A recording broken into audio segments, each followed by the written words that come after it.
जय माता दी मित्रों, कैसे हो आप सब। आशा करते हैं आप सब अच्छे होंगे, खुश होंगे। मित्रों, आज का हमारा विषय है सवारी आने के बाद क्या क्या सावधानियां बरतनी चाहिए। जी हाँ मित्रों, जितने भी माता काली के भक्त हैं या अन्य देवी देवताओं के भक्त हैं, उन सब के लिए बहुत ही खास जानकारी है। क्योंकि कभी कभी ऐसा हो जाता है, कुछ चीज़ें घटती हैं हमारे जीवन में पर हमें पता नहीं चलता। तो इस तरह की दिक्कतों से, परेशानियों से आप बच सकते हो। जो मैं आज आपको बताऊंगी, उन चीज़ों को आप उन चीज़ों की सावधानी आप बरतोगे। तो मैं आपको बताती हूँ आपको करना क्या है। देखिए, आप पर सवारी आई हुई है, तो आप पर जब सवारी आई हुई है तो आप पर माता रानी का आशीर्वाद बना हुआ है। हर काम आप माँ के आज्ञा से ही करते हो, उनके विरुद्ध बिल्कुल भी नहीं चलते, जिससे आपके सारे काम जो है सफल हो रहे हैं, आपकी ज़िंदगी में खुशियाँ भर रही है। तो इसके बाद क्या होता है कि आप कभी कभी सोचते हो कि चलो हमारे पे तो सवारी आई है, तो हम दूसरों का भी भला करना शुरू कर दें। पर उसके चक्कर में आप अपना ही नुकसान कर लेते हो, क्योंकि आपको पता ही नहीं होता कि जिसका आप भला कर रहे हो वो खुद उसका जो उसके ऊपर जो मतलब निगेटिव शक्तियाँ है वो आप पर आ जाएगी। तो जैसे आप उसका भला करना सोचते हो, चाहे वो आपका दोस्त है या रिश्तेदार है या आपका करीबी रिश्तेदार है, कोई या आपका करीबी पड़ोसी है, कोई भी हो सकता है। देखिए, हर आदमी चाहता है कि अपनों का जो है हम भला करें, क्योंकि हर आदमी भी ऐसा नहीं होता कि अपनों का बुरा चाहे। सभी तरह के दुनिया में लोग रहते हैं। तो क्या होता है, उसके अंदर है नेगेटिव शक्ति जिसका आप भला करना चाहते हो और आपको इस चीज़ का पता नहीं है। तो आप जैसे ही उसका भला करना चाहोगे, उससे बात करोगे, वो अपनी परेशानियां आपको बताएगा, आप उसकी आंखों में आंखें डालकर बात करोगे, तो ये समझ लेना कि जितनी भी नेगेटिव शक्ति उसके ऊपर है वो सारी आपकी आंखों में उतर जाएगी। क्योंकि नेगेटिव शक्ति का क्या होता है कि वो आंखों से ही जो है दिल में उतरती है, कालजे पर आती है। जैसे कालजा होता है छाती के ऊपर, वहाँ पर आती है। अगर आपने ऐसा किया और आप पर नेगेटिव शक्ति आ गई तो आप अपने घर आ जाओगे, आपको तो पता नहीं चलेगा, पर वो बिल्कुल ठीक हो जाएगा जिसका आप भला करना चाह रहे थे। जिसने आपको आपको अपनी सारी परेशानी बता दी है वो तो बिल्कुल ठीक हो जाएगा, पर आपका नुकसान होना शुरू हो जाएगा।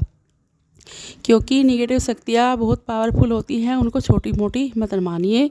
उनकी भी ऊर्जा बहुत होती है और जब वो आती है तो जल्दी से आदमी का पीछा नहीं छोड़ता। आप बीमार हो जाओगे, आपकी आंखें लाल लाल हो जाएंगी, आप ऐसे लगोगे कि आपके शरीर के अंदर कुछ नहीं है, क्योंकि वो आपका शरीर जो है बिल्कुल तोड़ कर रखेंगी।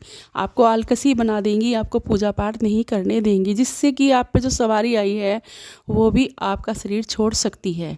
तो मैं आपको यही बताना चाहती हूँ, या फिर कोई आपके घर में ही है, ऐसा आदमी है आपके घर में जो कहीं से बाहर से आकर रह रहा है, जैसे आपकी बुआ का, मामा का, फूफा का, ऐसे भी रहते हैं आकर, और वो बाहर जाता है, ऐसे लोगों में बैठता है, उसके ऊपर निगेटिव शक्ति है। आप सोच रहे हो चलो ये तो बाहर का आदमी नहीं है, ये तो अपने घर का आदमी है, चलो हम इसका तो कर ही सकते हैं भला, पर आप नहीं कर सकते। वो कोई भी है, जो भी होगा, जिसके ऊपर भी नेगेटिव शक्ति होगी, आप पछताओगे अगर आपने उसका भला करना चाहा। क्योंकि वो सारी नेगेटिव शक्ति आपके ही अंदर आने वाली है। कभी भी किसी रास्ते में, कहीं भी किसी की भी आंखों में आंखें डालकर बात मत करना। जिस पर शक्ति आई है, ये उनके लिए सावधानी है।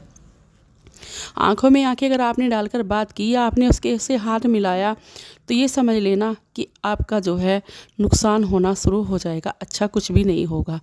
और देखिए, मैं एक चीज़ और आपको बताना चाहती हूँ, अपने पितरों को भी हमेशा मनाकर रखना चाहिए। इससे भी जो है शक्ति आती है देवी देवताओं की, तो इससे भी जो है बहुत प्रसन्न रहती हैं, खुश रहती हैं। क्योंकि हमें हमारे अच्छे कर्मों से ही तो शक्ति हमारे पे आती है, बुरे कर्मों से तो नहीं आएगी। तो हमें क्या करना है कि हमें अपने कर्म सुधारने हैं, अपने कर्मों को बुरा नहीं करना है। अगर हम उनको बुरा करते जाएंगे तो शक्ति कहाँ आएगी हमारे पास, कि किसी देवी देवता का हाथ नहीं हमारे सर पे होगा। तो फिर क्या होगा, बचाने वाला हमें कौन होगा, कोई भी नहीं होगा। हमारे सिर्फ नुकसान होंगे और इससे अच्छा कुछ भी नहीं होगा, बुरा ही बुरा होगा। तो मैं आपको यही बताना चाहती हूँ, श्राद्धों में अपनी पूजा पाठ को देखिए, बढ़ाओ, जितनी भी आप करते हो उससे भी ज़्यादा करो। और देखिए, मैं जो भी आप खाना बनाते हो एक थाली भरकर रोज़ निकालो, और 1 लोटा जल का सूर्यदेव को कभी भी देना मत भूलना, जितने भी जब तक भी श्राद्ध चल रहे हैं। और खाना जो भी आप निकालोगे उसमें मीठा आपको ज़रूर निकालना है और गाय को खिलाना है। गाय के पैर छूने हैं, इससे क्या होगा, देवी देवता आपसे खुश रहेंगे। और आपके जो पितृ हैं, आपके जो बड़े हैं, जो आपके बड़े अब इस दुनिया में नहीं रहे हैं, इन दिनों में देखिए ये जो आप भोजन निकालते हो उनको लगता है, उनकी आत्मा को शांति मिलती है जब वो आप जल का लोटा निकालते हो। तो ये नियम आप बना कर रखना।